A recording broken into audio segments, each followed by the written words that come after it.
Bonjour tout le monde. Alors j'avais hâte de vous faire cette vidéo. Ça fait un moment qu'elle est dans mes pensées et voilà, j'attendais aussi qu'il y ait un petit peu de temps qui s'écoule pour pouvoir apporter vraiment plus de substance comme témoignage auquel que je vais vous apporter aujourd'hui. Alors aujourd'hui, le sujet parle des douleurs menstruelles. Alors, je vais vous faire part de ma propre expérience, par quoi je suis passée et comment je suis arrivée à être aujourd'hui complètement libérée de ce trouble-là. Alors, quand j'étais plus jeune, j'avais des douleurs comme beaucoup ont, des douleurs inconfortables, donc je prenais du paracétamol. Voilà, je prenais un petit peu, voilà, je prenais ça comme la pilule à prendre lors de périodes délicates, quoi, voilà. J'ai mal, je prends un médicament, voilà, j'allais pas plus loin que ça, en fait. Et puis, j'ai commencé mes études en pharmacie, préparatrice en pharmacie. Et là, bon, on voit que le paracétamol, oui, bon, c'est un peu le médicament passe-partout, mais qu'avec le Spasfon, ce médicament-là, enfin, la molécule qu'il y a dedans, c'est la seule molécule de toute la pharmacopée française avec laquelle il n'y a pas de risque, je veux dire, d'intoxication. C'est une molécule qui passe très bien et avec laquelle il n'y a pas d'effet secondaire. Donc, me voilà abonnée au Spasfon, et puis bon, être enfin, voilà, de pratique en pratique, l'ibuprofène arrive à un moment donné, mais j'en prenais voilà, de manière très très ponctuelle et quand j'en pouvais plus. Sachant que la douleur elle est vraiment subjective et que au vu de ce que j'ai pu rencontrer au cabinet, j'étais bien loin de vivre ce que certaines peuvent vivre avec des jours où elles peuvent absolument pas se lever, il y en a même qui tombent dans les pommes. Moi là, je n'avais pas du tout ce profil-là. C'est juste que c'était inconfortable et que je voulais pas que ça m'empêche de vivre ma journée sereinement. Voilà, tout simplement, c'était du confort. Et puis, ben, après la pharmacie, d'éveil en éveil, en fait, autour de la santé naturelle, quand j'ai commencé mes études de naturopathie, là, j'ai vu que j'avais la main sur plein de choses et que je n'avais pas à aller à chaque fois dans mon armoire à pharmacie prendre une molécule quelque part que je connaissais peu en fait. Je n'avais pas euh, voilà, je savais que c'était t'as mal, tu prends ça, mais aller au-delà de l'impact que ça pouvait avoir réellement sur ma santé, je n'avais pas investigué en fait. Donc j'ai vu que j'avais la main. Donc en naturopathie, effectivement, on voit déjà qu'il y a l'hygiène de vie. Donc j'ai commencé par modifier pas mal de choses dans mon hygiène de vie. Bon, ok, euh, ça a fait un petit peu son œuvre. Et puis la gémothérapie, et puis les huiles essentielles, et puis l'acupuncture, et puis l'hydratation. Enfin voilà, c'est passé par beaucoup de choses que j'ai mis en place.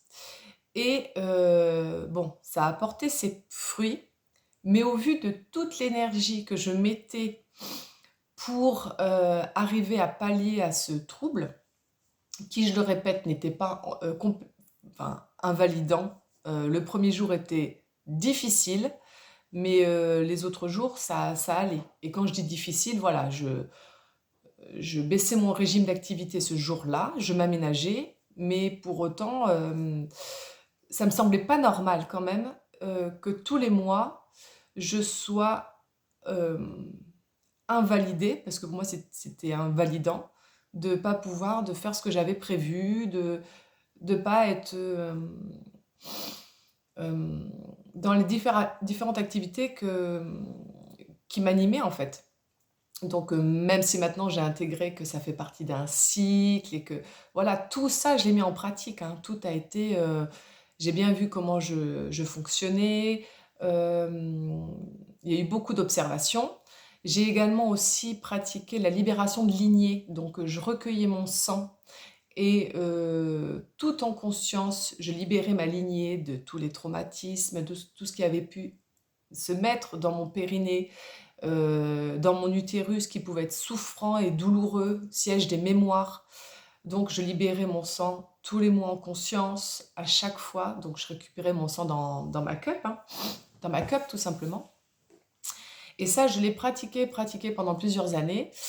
Et même si c'était encore délicat, difficile, j'étais dans la gratitude plutôt que dans la difficulté comme que beaucoup de femmes éprouvent envers leurs règles. C'est un fardeau. Voilà, j'étais plus du tout dans ça.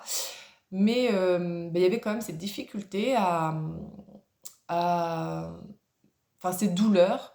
Et puis, il y avait les spottings qui m'alertaient qu'il y avait quelque chose qui n'allait pas. Et puis, le syndrome prémenstruel que beaucoup connaissent aussi. En plus d'avoir des règles douloureuses, et ben voilà, une semaine avant, 5 jours, une semaine avant, il y a déjà des signes de douleur. Donc, des tensions mammaires, des maux de tête, une difficulté à gérer ses émotions.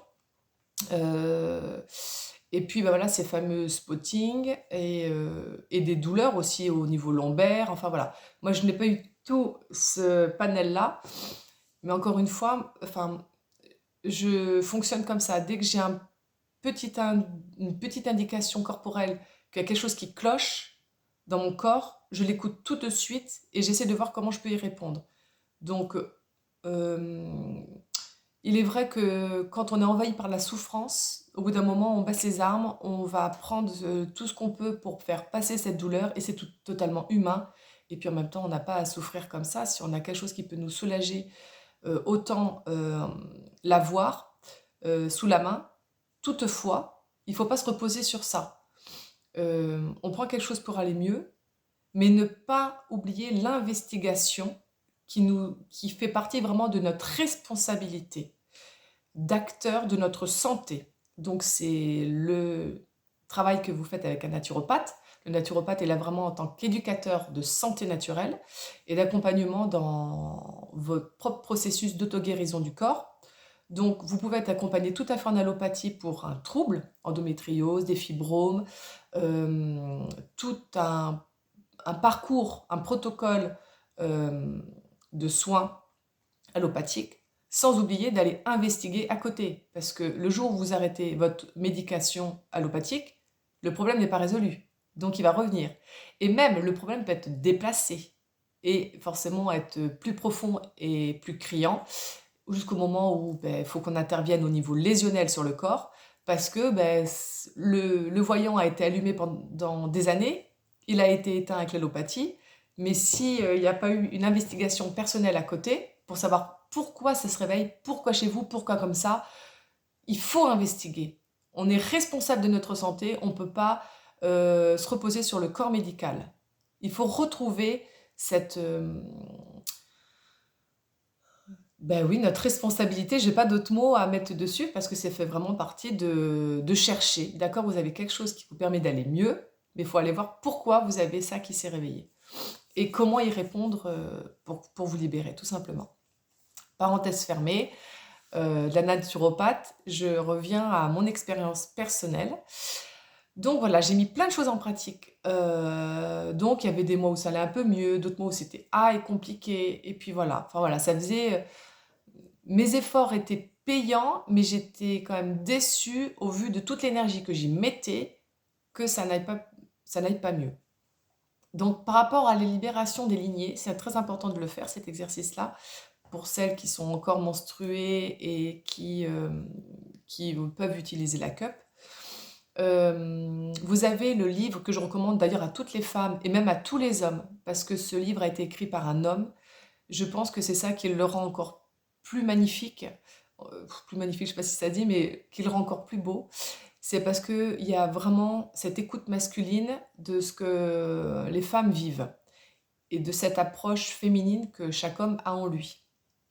Donc c'est le livre Le Cercle des Guérisseuses, qu'un livre magnifique que j'avais emprunté à la médiathèque et qui m'a énormément accompagnée et aidée. Le Cercle des Guérisseuses.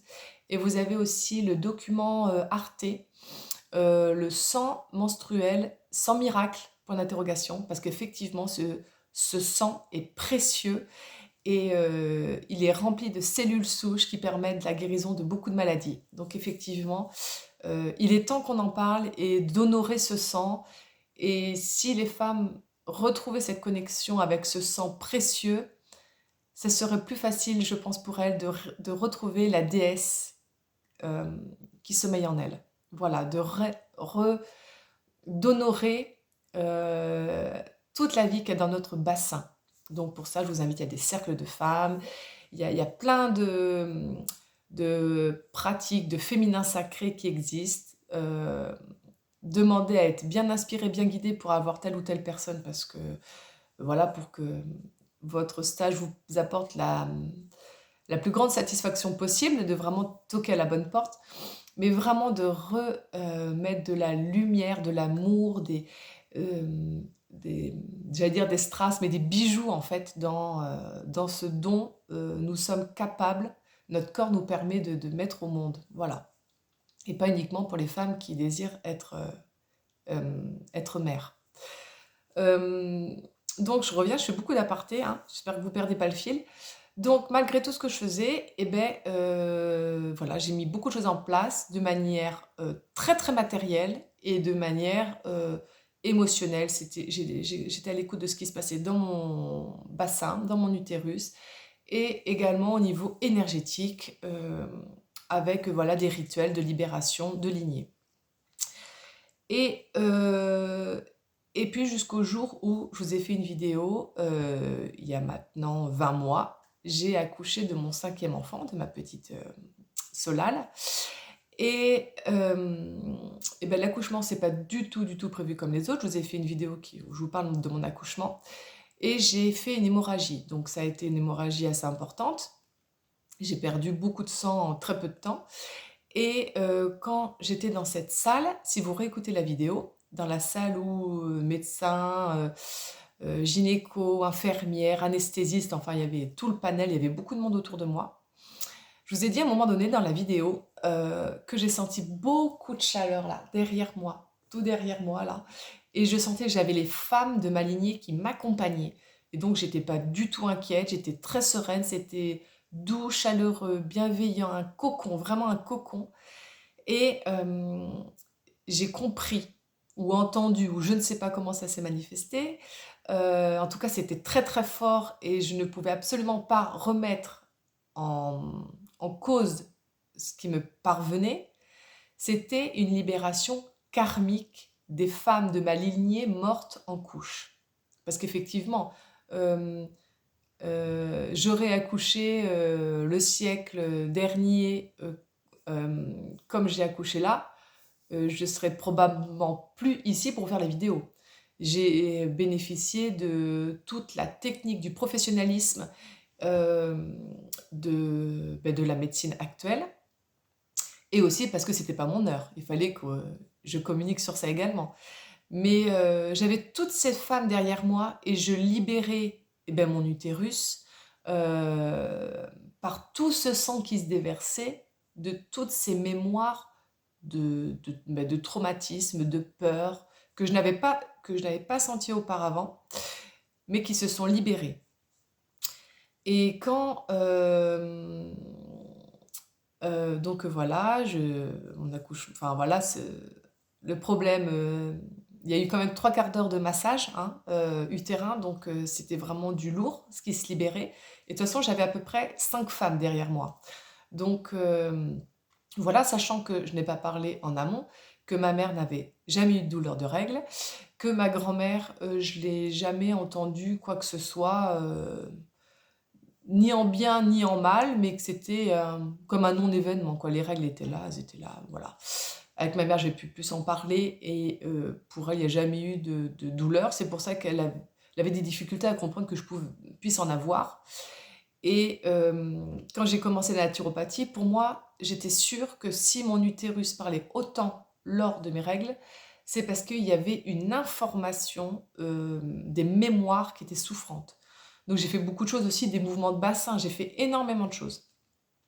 Et donc j'étais persuadée de ça, qu'il y avait des mémoires, de la souffrance, et que ben, moi j'avais ces douleurs-là parce que je pouvez sûrement les entendre et les libérer. Parce que si votre corps parle, c'est que vous êtes en capacité, vous êtes en capacité d'entendre le message et de le libérer. Il n'y a pas que l'écoute. Il y a si vous l'avez l'information, c'est que vous pouvez en faire quelque chose. Donc pour moi, ça c'est très, très ancré, très sûr, c'est que si mon corps se réveille et pas, de manière héréditaire, ma mère, mes enfants ou autre femme dans ma lignée, que j'aurais connaissance de ces troubles-là, c'est que je suis en capacité d'entendre cette souffrance-là et de la libérer. C'est pour ça que j'ai fait autant de choses et au niveau énergétique, de libération de lignée d'ailleurs. Dire à mes ancêtres que j'ai bien entendu votre souffrance et je vous remercie, je libère, voilà, apaiser cette souffrance qui est dans la lignée. Et dans le coup, ben voilà, cette hémorragie est là, se manifeste, ok, la vie reprend son cours. Et puis 2 ans après, voilà mon fameux retour de couche. Alors 2 ans après, pardon, après 2 ans d'aménorrhée. Oui, parce que ma fille a pas encore, dans quelques mois, elle aura 2 ans. Et moi, j'ai eu mon retour de couche il y a 4 mois, à peu près. Donc, ça m'a fait 2 ans d'aménorrhée, cette hémorragie-là, et les règles qui sont réapparues comme ça. J'étais tellement contente que j'étais prête à me faire une tente rouge avec mes filles, hein, tellement c'était, voilà, les règles chez nous sont célébrées. Alors quand une jeune femme rentre dans... Elles ne sont pas célébrées tous les mois. Tous les mois, toute la famille est à l'écoute de ce qui se passe pour celle qui a ses menstruations. Mais les premières règles, elles sont fêtées. Voilà, il y a toujours quelque chose de précieux qui est mis en lumière. Voilà, il y a toujours un cadeau qui est fait avec... un cadeau de valeur qui est fait pour la jeune fille qui a ses menstruations pour la première fois.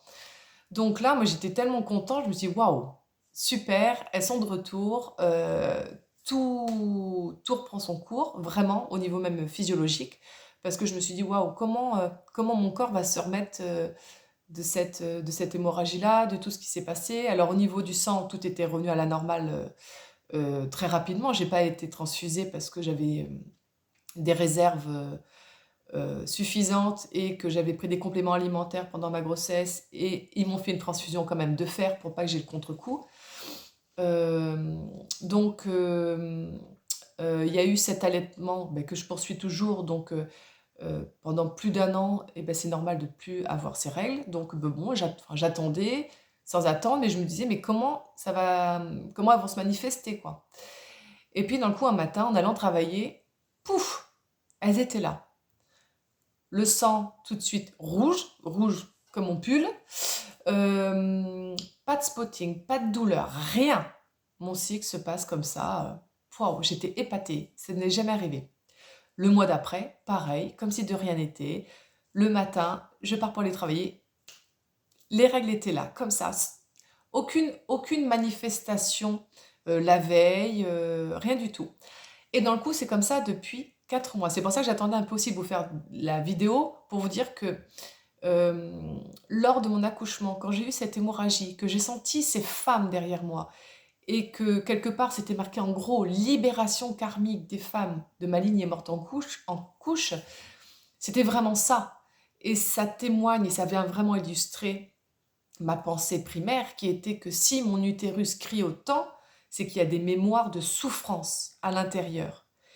Et j'avais beau faire plein de choses pour essayer d'apaiser ça, ça ne suffisait pas. Donc pour moi, c'est passé par une grosse perte de sang, une hémorragie que bien sûr je ne vous souhaite pas pour être libérée, mais que je vous invite vraiment à investiguer. Pour moi, c'est passé comme ça parce que sûrement que le sang que je libérais à chaque menstruation n'était pas suffisant pour libérer les mémoires de ma lignée.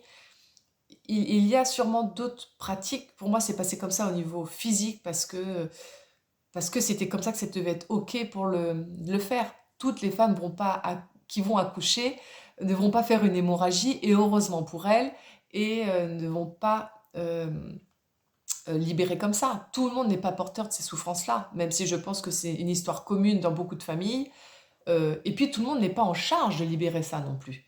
Voilà, donc rassurez-vous pour celles qui veulent accoucher, enfin qui sont sur le point d'accoucher, vous n'allez pas passer forcément par ce chemin-là. Pour celles qui ne souhaitent pas être mère et qui souffrent tous les mois, ne vous dites pas oh, zut, j'ai perdu le moyen de la solution pour me libérer. Non, Pour moi, c'est passé comme ça. Et, euh, et puis, c'est tout à fait OK, hein. Tout va très bien.